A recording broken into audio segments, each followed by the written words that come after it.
Selamat siang, menjelang sore ya. Salam sejahtera untuk kita semua, Bapak Ibu sekalian. Senang sekali bisa hadir tengah-tengah Bapak Ibu sekalian di mungkin sesi yang terakhir kita hari ini ya, Mbak Elisa ya. Kita nanti akan menjawab pertanyaan yang sudah disampaikan di Slido ya. Nah, untuk itu saya panggilkan ya. Kebetulan tadi sudah dikenalkan Mbak Elisa bahwa saya dari bidang evaluasi, Bapak Ibu sekalian. Daripada evaluasi, jadi di Pusbina ini ada 3 bidang gitu ya, yang 2 koordinatornya sudah tampil di depan Bapak Ibu sekalian. Nah kebetulan koordinator saya lagi PKA, nah itu jadi saya yang mungkin ditunjuk untuk menggantikan gitu ya, menjadi moderator seperti itu. Baik, kita panggilkan koordinator bidang pengembangan, pembinaan dan fasilitasi Pusbin JFA, Bapak Sindu Senjaya Aji, dan koordinator sertifikasi dan pengelolaan data Pusbin JFA, Bapak Ahmad Yulianto.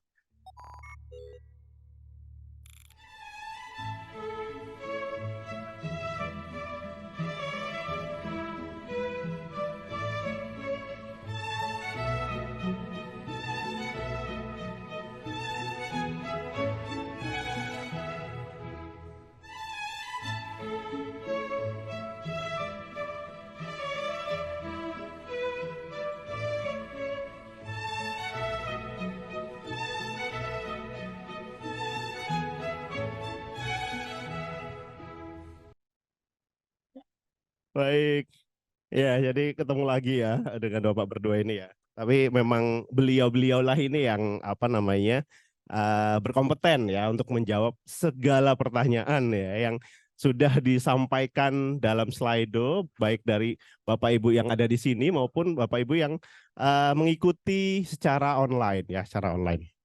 Baik. Tadi sudah apa namanya, mungkin bisa ditayangkan slide-nya atau saya bacakan aja. Saya sudah mengkompilasi beberapa ya.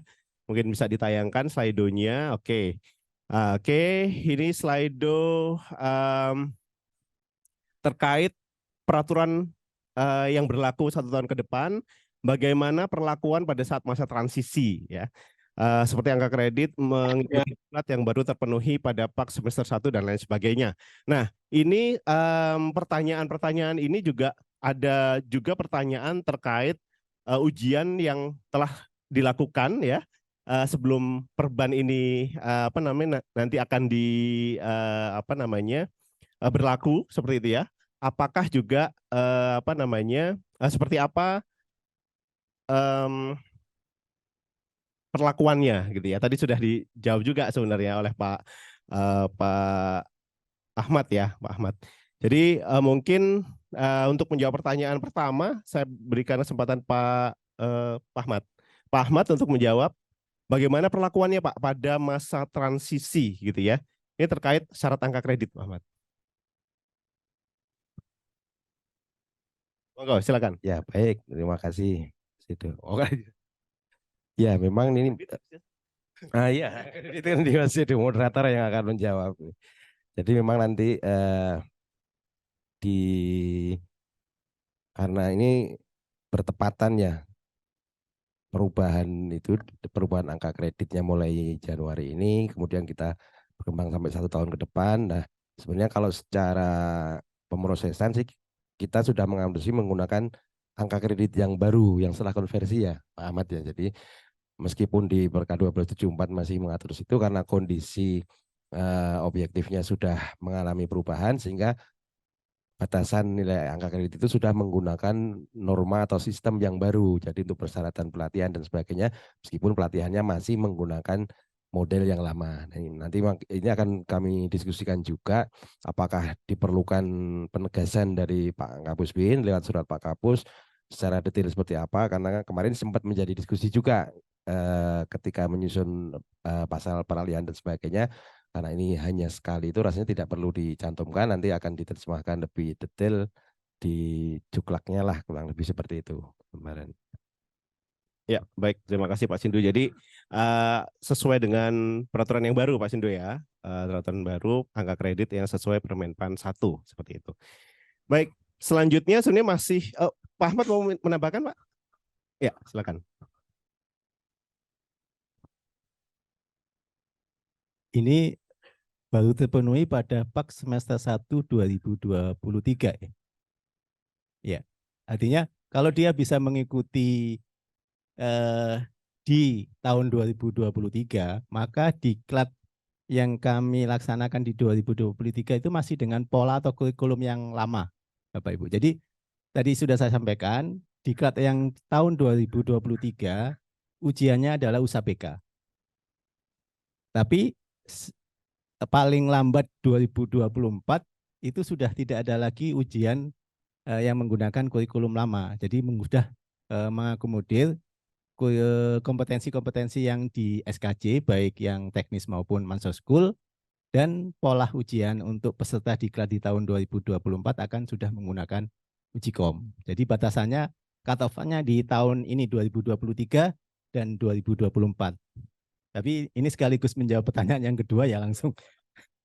Yang tidak lulus sudah ikut diklat di tahun 2023, di tahun 2024 masih ada kesempatan untuk mengikuti USABK. Karena kita masa transisi akan menyelenggarakan 2 jenis ujian, USABK dan Ujikom. Itu ya.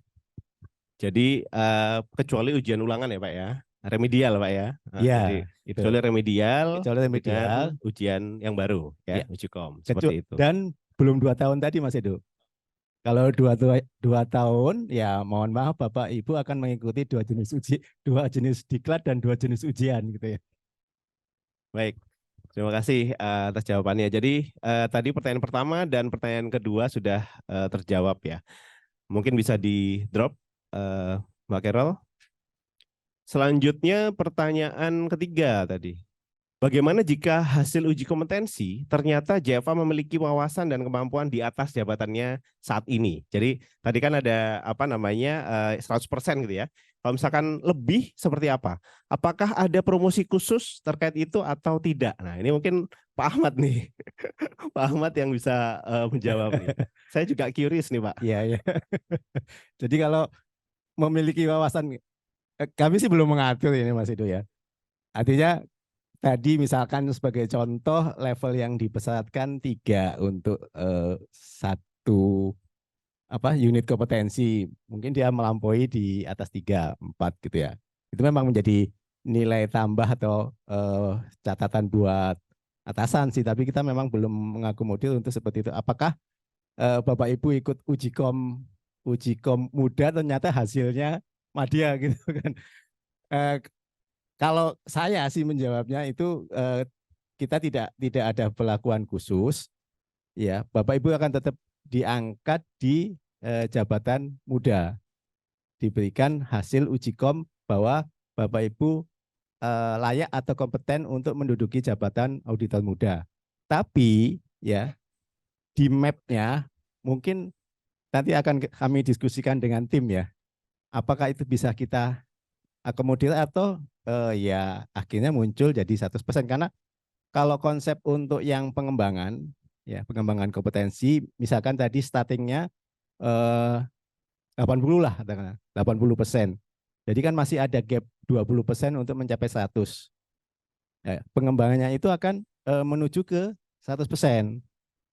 Jadi kalau sudah mencapai 100%, Bapak Ibu silakan kalau memang mau mengikuti diklat tambahan, pengembangan lebih lanjut, tapi itu tidak akan mengubah spider web-nya, karena untuk mencapai jenjang yang berikutnya kita hanya butuh bahwa sebetulnya dia sudah sudah memenuhi full 100% di existing jabatan yang saat ini gitu. Ya. Baik, Pak. Jadi ini mungkin menyambung ya, Pak ya, pertanyaan tadi tentang sebenarnya kok hasil uji kompetensi kan memang sudah dirancang ya dari Pusbin JFA seperti apa. Tapi mungkin yang pengembangan tadi, Pak, pengembangan. Jadi dia bisa ikut diklat, bisa sertifikasi, bisa macam-macam gitu ya. Nah, itu maksimal 100 ya, Pak ya? Ya, karena kalau dia untuk menduduki jabatan berikutnya tetap akan harus dilakukan uji kom. Jadi sebetulnya kalaupun kita akui dia lebih dari 100%, itu sebetulnya tidak terlalu relevan dengan akan dia mengikuti uji kom berikutnya. Ini kan sifatnya lebih ke self assessment kan. Jadi Bapak Ibu melakukan diklat sendiri, kemudian mengajukan untuk mengakui bahwa sudah ada upaya untuk mengembangkan kompetensi Bapak Ibu dari posisi uji kom yang terakhir. Tapi untuk membuktikan itu nanti akan kita lakukan uji kom di jabatan berikutnya. Tetap akan kita validasi lagi dengan mekanisme uji kom. Kalau misalnya terkait pengembangan kompetensi nih Pak, pengembangan kompetensi yang mungkin nanti dilakukan sendiri ya oleh auditor gitu ya. Mungkin apakah bisa kebawa ke jenjang jabatan berikutnya? Nah, misalkan nih dia sertifikasi nih. Kalau sertifikasi kan mungkin ada levelingnya gitu ya. Tapi levelingnya kan tidak selalu bersamaan ya dengan jenjang jabatan auditornya dia gitu ya.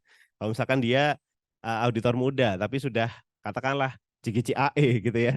Nah, itu kan mungkin untuk yang level koordinator ke atas seperti itu, bahkan untuk level inspektur seperti itu ya. Nah, itu apakah ada ada pertimbangan lain mungkin Pak? Apakah hanya kalau misalkan dia CGCAE itu ya memenuhi di 100%. Artinya kalau dia sudah sekian banyak ujian sertifikasi, saya sederhanakan pertanyaannya, apakah masih dia perlu untuk ikut uji kom jabatan berikutnya? Apakah seperti itu pertanyaannya? Atau Kalau itu pasti ya Pak ya?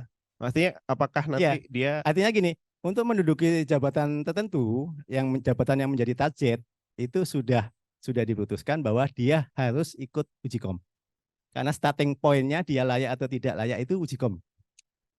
Jadi kalaupun sebelum dia mengikuti uji kom dia sudah sertifikasi sekian banyak CCC yang banyak itu hanya menjadi pertimbangan buat pimpinan APIP dalam proses seleksi internalnya tadi. Artinya kalau ada sekian banyak kandidat untuk urutan prioritasnya bisa jadi itu menjadi bahan pertimbangan. Tapi kalau apakah dia layak menduduki jabatan yang mengikuti sertifikasi tadi muda misalkan, layak di Madya tetap harus uji kom. Gitu, Mas Hidup. clear Pak? Terima kasih. Saya cukup jelas ya Bapak Ibu sekalian.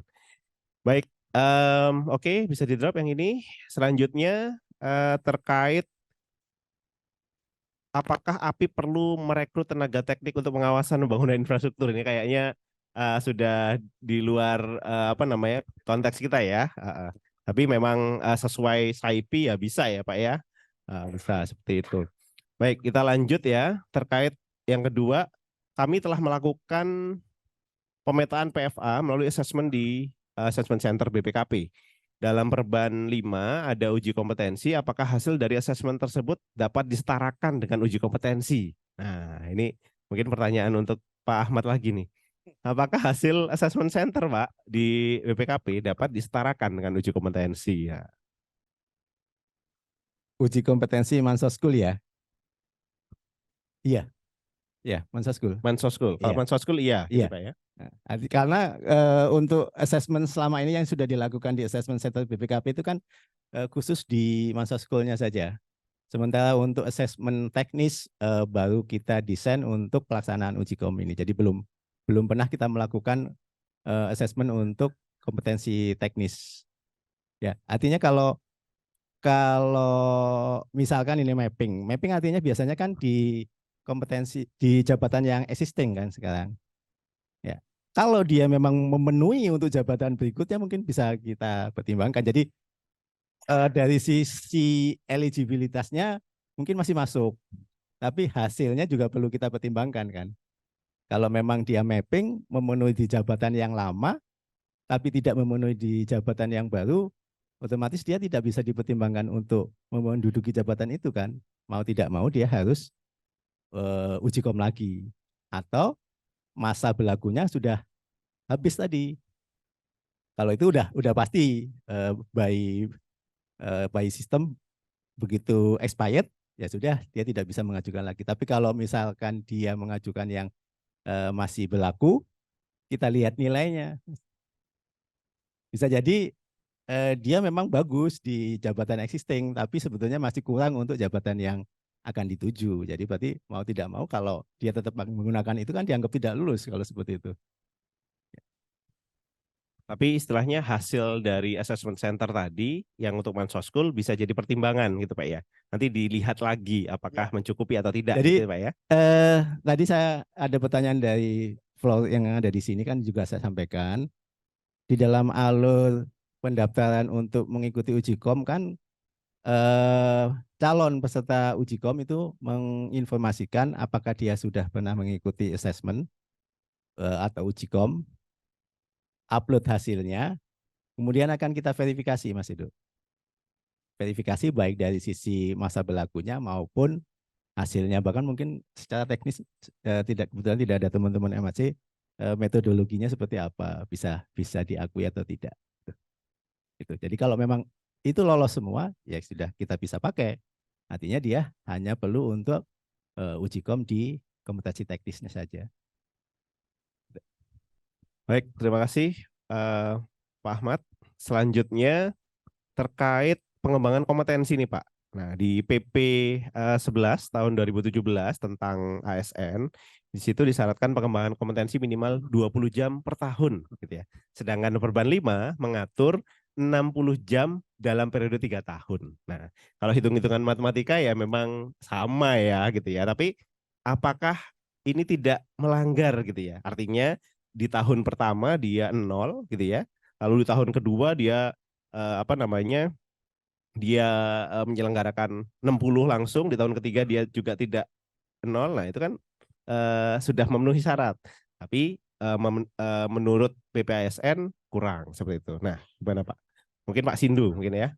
Ya, baik. Ya, ini memang menjadi diskusi juga Ibu Hari dengan Kemenpan juga. Dan di Kemenpan sih sudah menyetujui adanya ini. Memang angka 60 itu kami ambil dari PP tersebut nih, 20 jam. Memang pertimbangannya lebih ke apa ya? Kemudahan juga karena di PP itu kan belum jelas ya. Kalau tidak terpenuhi terus apa? Itu. Jadi itu yang kalau nggak ada terpenuhi 20 jam itu efeknya apa sih? Gitu ya. Jadi yang di ini kita tegaskan lagi kalau kita langsung di situ sih akan apa itu namanya? Terlalu pendek gitu untuk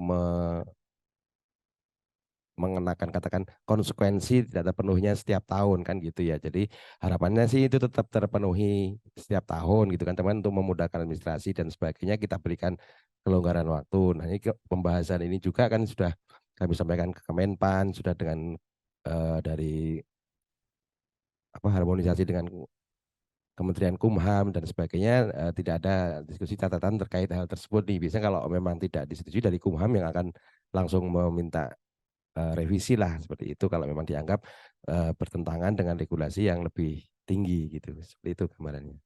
Baik. Jadi tidak bertentangan dengan APP ya. Ini kan sudah harmonisasi dengan Kumham, sudah dengan Menpan juga. Lalu tadi kalau misalkan minimal 20 jam, efeknya apa sih gitu kan? Saya sebenarnya nggak terlalu tahu sanksi Pak, tapi kalau di skor indeks profesionalitas ASN itu, nah itu ada tuh Pak. Nah itu ada mungkin kurang. Lalu di sistem merit juga ada ya. Nah itu bisa kurang. Jadi nilai RB-nya kurang Pak. Jadi tukinnya nggak bisa naik Pak. Gitu ya. Oh gitu. Baik, selanjutnya terkait ini ST auditor ya. Sistemnya tim. Belum tentu KT atau lebih atas dibanding lebih kompetensinya dari anggota. Lalu bukankah tidak ada dupak lagi? Apakah masih menggunakan sistem tim gitu ya? Nah ini mungkin yang relevan belum tentu KT atau yang lebih atas lebih kompetensinya dari anggota. Nah ini yang relevan untuk dijawab oleh Pak Sindu dan Pak Ahmad itu gitu ya. Terjadi nggak tuh Pak? Ya, ini memang menjadi diskusi juga ya barangkali di banyak APIP ya. Inilah yang ingin kita coba apa ya, cari solusinya gitu kan. Barangkali dulu atau mungkin sampai dengan tempo hari ya masih dimungkinkan terjadi seperti itu karena pengusulan untuk katakan diklat sertifikasi itu semata-mata ansih syarat pemenuhan syarat administrasi. Siapa angka kredit tinggi, siapa itu ya sudah gitu. Padahal ya eh, kekurang sempurnaan ketika implementasi itu yang menjadikan kondisi itu timbul. Nah, ini yang coba kita perbaiki. Harapannya ke depan siapa yang naik jabatan ke jenjang lebih tinggi itu kompetensinya adalah yang lebih mumpuni daripada yang di jenjang bawahnya. Maka itu kalau Bapak Ibu ingat sebenarnya di Permen 48 itu kami tidak memunculkan adanya penyesuaian atau impasing nih, karena itu bypass langsung ke posisi jenjang yang tinggi. Diskusinya adalah masa orang yang katakan minimal baru 2 tahun itu sudah lebih jago dibandingkan auditor yang sejak CPNS sudah auditor. Itu kan akan menjadi diskusi tersendiri nih di samping motivasi dan sebagainya. Jadi memang ini PR terbesar yang mudah-mudahan nanti dengan sistem model baru ini Perban 5 ini akan menemukan solusinya sehingga kita betul-betul bisa saring. Makanya kami kembalikan ingatkan lagi pentingnya seleksi internal tadi, karena jangan sampai ada kejadian juga sudah lulus sertifikasi dan sebagainya tapi masih ada diskusi kayaknya itu dulu sebenarnya kinerjanya jelek loh, terus gimana ya biar nggak diangkat. Nah gitu-gitu kan akan tidak menciptakan kondisi yang tidak kondusif ya di lingkungan kerja. Jadi kami berharap nanti ke depannya kompetensi itu betul-betul bisa mencerminkan lah jenjang jabatan. Kalau soal tim kan itu sebenarnya sistem kerja ya. Kalau di auditor kan yang pakai tim itu yang terkait assurance terutama wajibnya seperti itu. Dan memang itu berlaku juga bukan hanya di JF di FA saja gitu ya, tapi profesi auditor intern ketika itu penugasan assurance ya memang seperti itu. Tapi kalau yang consulting bisa saja dimungkinkan satu bentuk tim tapi semuanya media semua atau bahkan sendirian gitu. Jadi memang model penugasan itulah yang akan menentukan sistem kerjanya seperti itu. Jadi bukan berarti karena nggak ada dupak terus kita nggak pakai tim nih. Nanti siapa yang tanggung jawab nih? Karena kan ada rentang ini barangkali yang membedakan kita jabatan fungsional auditor ini dengan jabatan fungsional lain. Jabatan fungsional lain barangkali beberapa pekerjaannya merupakan pekerjaan sendiri gitu kan, individu gitu kan, jadi bisa diselesaikan sendiri nih mulai sampai level apapun gitu kan. Kalau di auditor kan memang tidak dibolehkan sendirian nih ketika apalagi assurance gitu kan, assurance apalagi kalau kayak Pak Ahmad dulu di investigasi berangkat sendirian masuk investigasi gitu, wah nanti ketika harus dimintai keterangan ahli di persidangan akan lah ini sendirian nih ya gitu-gitu. Jadi memang ada tadi makanya tantangannya di awal kami sampaikan tadi kan menyusun regulasi JFA itu mensinkronkan antara regulasi terkait PNS atau JF dengan apa yang ada di praktek secara profesi. Nah, praktek profesi inilah yang akan katakan tanda kutip menjadi perhatian seluruh apa ya, banyak mata lah gitu kan. Kalau kalau misalkan kami di auditor di JFA ya, meskipun instansi pembina meng-create satu sistem kerja yang baru yang tidak lazim tanda kutip di profesi auditor intern, semua mata pasti akan nengok. Oh ada yang baru ya, kenapa ya? Itu akan pertanggungjawaban secara profesionalnya akan menjadi berat buat kami. Makanya untuk yang sistem kerjanya masih ada yang bentuk tim, masih ada juga yang secara individu. Itu masih dimungkinkan tergantung jenis penugasan yang akan dilaksanakan. Itu sih. Barangkali Pak Ahmad ada tambahan? Sudah panjang sih sebetulnya jawaban Mas ini. Kalau saya sih menambahkan gini, kalau ada seorang anggota tim lah ya, anggota tim sebetulnya dia punya kompetensi eh, tinggi gitulah, artinya saya nggak bilang lebih tinggi dari KT-nya lah. Artinya dia punya kelebihan value added dari yang seharusnya dipersyaratkan untuk jabatan anggota tim gitu. Artinya dia punya kompetensi lebih, itu mungkin bisa menjadi bahan pertimbangan bagi atasan pada saat penilaian kinerjanya kan. Artinya itu sudah seharusnya ya kita bicara normatif akan terakomodir di penilaian SKP-nya. Artinya kalau memang dia logikanya anggota tim yang punya kompetensi sebagai ketua tim, bisa jadi penilaian SKP-nya akan sangat baik gitu kan. Itu akan mempengaruhi angka kreditnya pada saat konversi ke angka kredit dari SKP. Kira-kira sih mestinya tergambar di situ ya. Baik, terima kasih Pak Sindu dan Pak Ahmad. Kita lanjut ya. Next pertanyaan tadi anonimus ini ada namanya nih Edo 11 gitu ya. Bukan saya ya, bukan saya. Saya nanyanya, apakah jika peraturan ini berlaku target level kapabilitas APIP IACM didorong ke naik level 4 oleh BPKP? Nah, kalau bisa sih level 5 Bapak Ibu ya. Ya. Ini mau dijawab Pak? Iya pasti kalau didorong sih kita mendorong ya Bapak Ibu sekalian ya. Level kapabilitas APIP ke kalau misalkan ada level 6 gitu ya. Baik.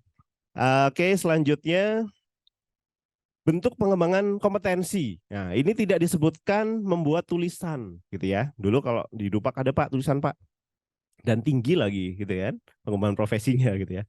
Nah, apakah membuat tulisan ini tidak dianggap sebagai pengembangan kompetensi? Nah, gimana? Mungkin Pak Sindu dulu. Jadi memang kami mencantumkan jenis-jenis pengembangan kompetensi itu mengacu pada perkalaan 10. Dan di situ sudah disebutkan ya jenis-jenis pengembangan kompetensi tersebut, sehingga kami mengacu di sana, meskipun tidak seluruhnya kami ada untuk auditor nih, karena ada beberapa hal yang rasanya tidak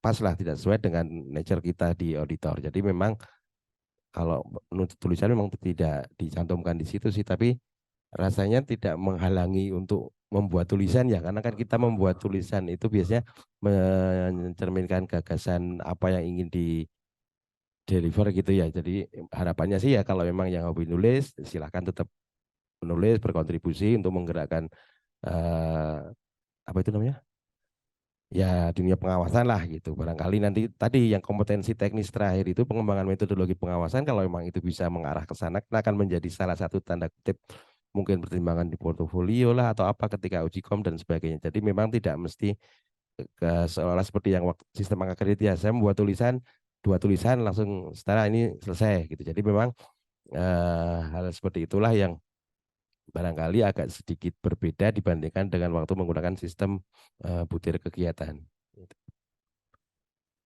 Pak Ahmad mau menambahkan Pak? Lalu jangan-jangan nih Pak, membuat tulisan nih, jangan-jangan. Uji kompetensi untuk auditor utama membuat makalah, jangan-jangan. Gitu ya, jangan-jangan ya. Seperti itu ya. Ya cukup. Baik, selanjutnya tentang kadaluarsa nih Pak, kadaluarsa sertifikat lulus ujian auditor muda periode Juli. Makanya bukan hanya auditor muda aja, mungkin Bapak Ibu ya. Sertifikat lulus ujian auditor ya yang dikeluarkan di 2023 ini gitu ya. Itu ada kadaluarsanya berapa tahun Pak? Lalu apakah ketika kadaluarsa belum diangkat-angkat gitu ya? Nah, harus uji kom lagi. Ya, gitu. Kalau yang bersangkutan memang belum menjadi auditor, masih di pelaksana atau jabat struktural atau apapun, memang ada batasan tadi 3 tahun harus digunakan untuk pengangkatan ke auditor. Ketika itu tidak digunakan ya nanti harus mengulang uji kompetensi. Itulah yang tadi di awal kami sampaikan, kami mencoba tanda kutip menghindari bahwa hasil ukom itu jadi simpenan nih. Sekedar untuk tiket nanti jaga-jaga nih, jaga-jaga, karena kita pengen uji kom itu kan sebenarnya gong terakhir nih, seluruh syarat itu sudah terpenuhi, termasuk tadi disinggung waktu Bu Marta kan 2 tahunnya sudah terpenuhi nih, baru bisa uji kom, terus ya udah baru selesai. Jadi harapannya uji kom itu memang betul-betul gerbang terakhir, ketika seseorang lulus uji kom tidak ada lagi diskusi bahwa yang bersangkutan itu seharusnya ya tinggal menunggu waktulah untuk betul-betul diangkat ke dalam jabatannya. Karena ini tapi agak unik juga karena dibuka kesempatan apa itu untuk naik pangkat tanpa naik jenjang itu yang awalnya kami ingin strict itu kan, bahwa ketika mau uji kom harus tersedia formasi. Artinya jangan sampai tanda kutip kayak PHP gitu kan, sudah lulus ukom tapi karena untuk bisa mengeksekusi tadi kenaikan pangkat tanpa naik jabatan itu harus disyaratkan lulus uji kom. ya akhirnya syarat formasi itu tidak bisa dijadikan syarat untuk mendaftar uji kompetensi gitu, karena kalau itu ditutup dengan formasi maka tidak akan ada pernah yang naik pangkat tanpa naik jabatan nih, karena mau ikut UKOM aja sudah tidak terpenuhi syaratnya, padahal nah, itulah yang akhirnya nanti kita lihat di lapangan. Mudah-mudahan sih esensinya siapapun yang ikut UKOM itu ya tinggal menunggu waktulah untuk betul-betul duduk di jabatannya. Iya betul. Pak Ahmad ada yang ditambahkan Pak tentang Ya. kadaluarsa Kalau itu Pak? kadulasa kita regulasi kita ikutin Perban, jadi kita setarakan ya berarti Pak Sindu antara sertifikasi USABK dengan sertifikat Ujikom. Jadi kalau misalkan 3 tahun dia tidak diangkat ya sebagai auditor media gitu ya, berarti harus uji kom lagi Pak ya. Oh, baik. Baik. Selanjutnya izin bertanya, dengan adanya UKOM, apakah masih dibutuhkan diklat dan ujian sertifikasi penjenjangan untuk naik jabatan sebagai syarat untuk bisa naik pangkat? Artinya USABK mungkin ya, ujian sertifikasi itu USABK gitu ya. Jadi mungkin jawabannya tidak ya Pak ya, USABK. Jadi sudah digantikan dengan uji kom seperti itu ya. Tapi diklatnya Pak, nah, diklatnya apakah ada diklat wajib atau diklat bisa dilakukan sendiri atau diklat belajar mandiri? Seperti apa Pak? Diklat masih tetap menjadi persyaratan untuk mengikuti uji kom. Diklat fungsional ya, Mas. Diklat fungsional. Ya, salah satu tujuan mungkin nanti Pak Sindu bisa menambahkan. Salah satu tujuannya ini kan sifatnya jadi refresh bagi calon peserta uji kom. Kalau uji kom kan memang apa yang sudah kita miliki sebetulnya, bukan kita diklat itu dalam rangka lulus ujian, gitu ya. Tapi kalau Bapak Ibu sudah merasa menerapkan semua standar, semua best practice di dalam pelaksanaan pengawasan, seharusnya dengan diklat itu kita overview lagi apakah yang sudah kami lakukan itu sudah sesuai gitu.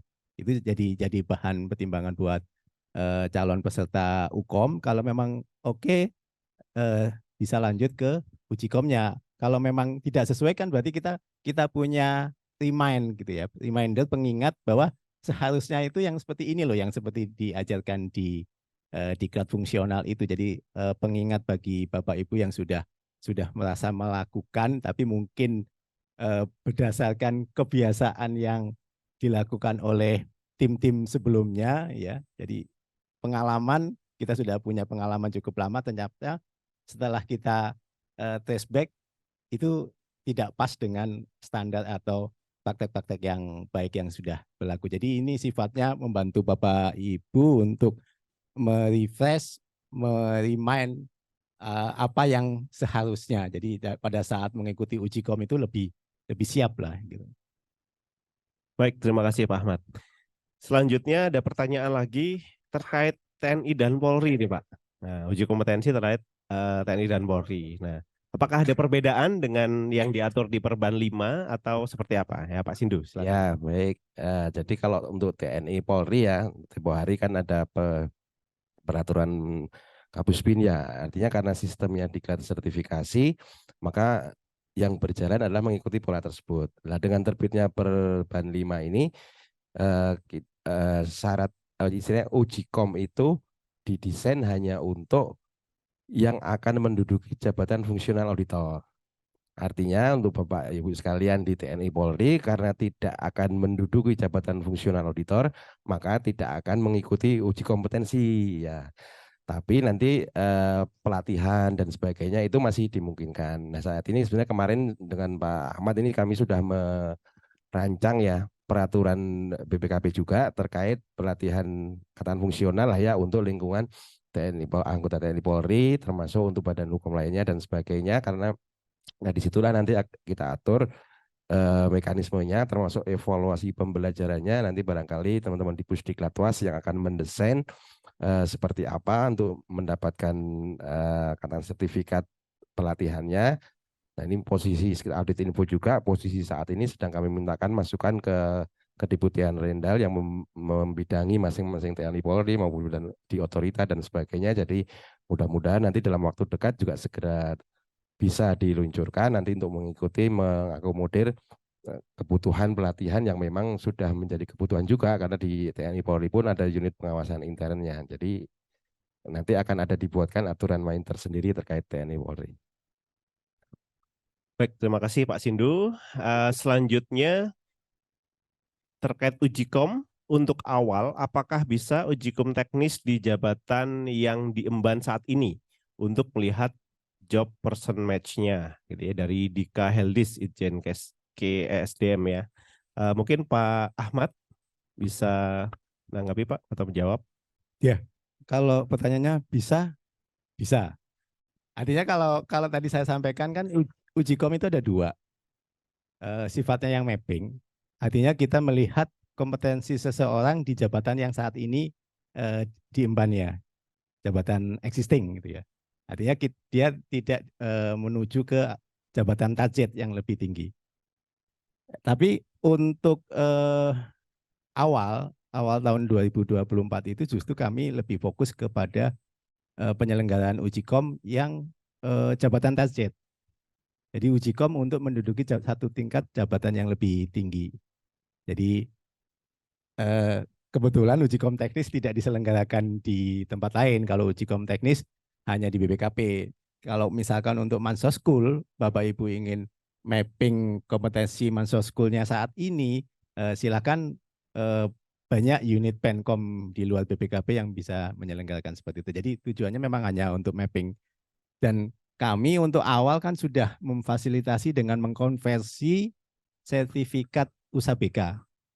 Ya, data yang tadi disampaikan Pak Marwanta itu akan menjadi baseline kompetensi dari Bapak Ibu. Jadi yang sudah lulus itu artinya 70% ke atas JPM-nya. Kita konversi seperti itu. Dengan data historis ya, Bapak Ibu. Jadi kalau Bapak Ibu ujiannya sudah 2 atau 3 tahun lalu ya kita anggap kompetensinya masih seperti itulah. Jadi kita tidak melakukan uji kom lagi. Jadi ini kebutuhan sebetulnya sifatnya lebih ke arah kebutuhan manajemen. Baik, terima kasih Pak Ahmad.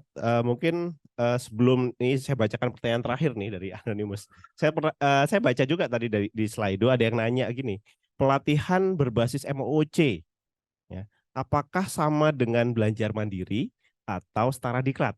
Nah, kalau belajar mandiri itu kan ada 3 jam ya, 3 jam diberikan 3 jam. Nah, kalau secara diklat kan ada JP-nya, karena biasanya MOOC itu ada JP-nya Pak, gitu. Mirip seperti diklat ya. Nah, disetarakan di dalam apa namanya mungkin nanti sistemnya apakah setara dengan diklat atau setara dengan belajar mandiri? Intinya masing-masing punya nilai sendiri, Mas Edo.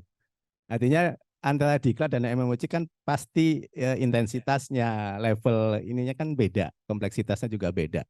Masing-masing akan punya koefisien sehingga ada pengakuannya tapi mungkin tidak sama gitu ya. Levelnya tidak sama. Jadi sekalipun JP-nya sama tapi nanti levelnya tidak sama untuk mendukung ke 100% tadi ya, Pak ya. Intinya kalau misalkan gapnya 20% ya, let's say katakanlah dia bisa dipenuhi dengan 10 kali diklat, mungkin kalau untuk MOC bisa lebih dari 10 kali gitulah. Kira-kira seperti itu. Ya. Jadi nanti ada konversinya Pak ya. Ada konversinya. Baik. Harus Sudah. lebih banyak kalau Sudah misalkan semuanya MOC. Sudah ada. Sudah ada. Sebenarnya Bapak Ibu jangan lupa di Perban 5 ini ada lampirannya. Nah, di lampirannya itulah kesetaraan dari berbagai jenis 10 jenis pengembangan kompetensi tadi. Sebenarnya itu untuk memudahkan juga tadi di tim TI untuk mengkonversikannya. Kalau jenis ini tuh setaranya berapa jam sih. Itu kami waktu menyusun itu kan mempertimbangkan tadi tingkat heavy-nya, terus keyakinan bahwa ini akan betul-betul mengikuti nyampe materinya dan sebagainya. Jadi di situ nanti bisa dilihat apa saja jenis-jenisnya 10 tadi, buktinya apa nanti untuk terutama Bapak Ibu atasan, pimpinan, nanti pengakuannya kesetaraannya seperti apa. Jadi nanti itulah dasar yang nanti untuk dijadikan rujukan lah ya ketika mencantumkan di apa itu tadi? Jaring laba-laba tadi. Ya, jaring laba-laba tadi. Itulah yang kemarin juga dari Menpan sempat wah ini hal baru nih Pak, ada model konversi gini. Saya bilang sebenarnya nggak baru juga nih Pak. Saya bilang, ini kan masih melanjutkan apa yang ada di butir nih, tapi konsepnya kita ubah bukan untuk istilahnya angka kredit apa itu, tapi untuk memudahkan kita memberikan guidance, karena kalau tidak ada guidance pasti akan diskusinya seperti itu tuh. Nanti setelah keluarnya ini akan tanya lagi nih, ini akan diakui berapa ini. Jadi kemarin diskusinya adalah seperti yang ada di lampiran Perban 5 ini. Baik, terima kasih Pak Sindu. Nah, ini pertanyaan terakhir nih. Pertanyaan terakhir sekaligus menjadi pertanyaan penutup. Jadi panitia ini pinter juga. Pertanyaan penutupnya dibuat kayak gini sekaligus. Nanti dari menjawab ini saya minta closing statement dari Pak Sindu dan Pak Ahmad ya. Nah, Pak Sindu, mulai kapan berlakunya sistem uji kompetensi ini? Apakah 2023 atau 2024? Baik, jadi kalau di peraturan badan ini memang dinyatakan kan bahwa peraturan ini berlaku 1 tahun sejak diundangkan. Jadi di perkiraan data September 2024 lah ya, itu sudah harus berjalan nih. Kalau Bapak Ibu buka di JDIH BPKP itu akan kelihatan nih, mulai dilaksanakan tanggal berapa September di 2024.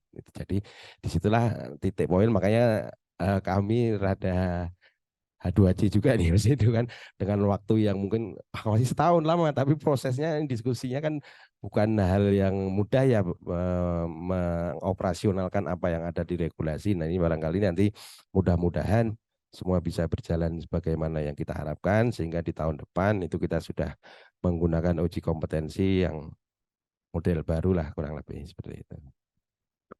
Baik, terima kasih Pak Sindu. Pak Ahmad? Ya, tapi tidak perlu menjawab ini kan. Kalau ini jelas jawabannya ya, tahun 2024.